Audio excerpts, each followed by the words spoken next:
Sa pinakabagong episode ng OG Diaz Showbiz Update, iginiit ng veteranong reporter sa showbiz na si OG Diaz na kasalukuyang nanliligaw kina Catherine Bernardo, sina Alden Richards at Jericho Rosales.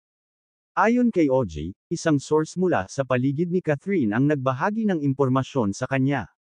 Sinabi ni OG na napapansin ang panliligaw ni Alden kay Catherine sa kanilang body language, at sang-ayon ang pamilya ni Catherine kay Alden dahil sa kanyang mga katangian tulad ng pagiging negosyante, financially stable, at responsable.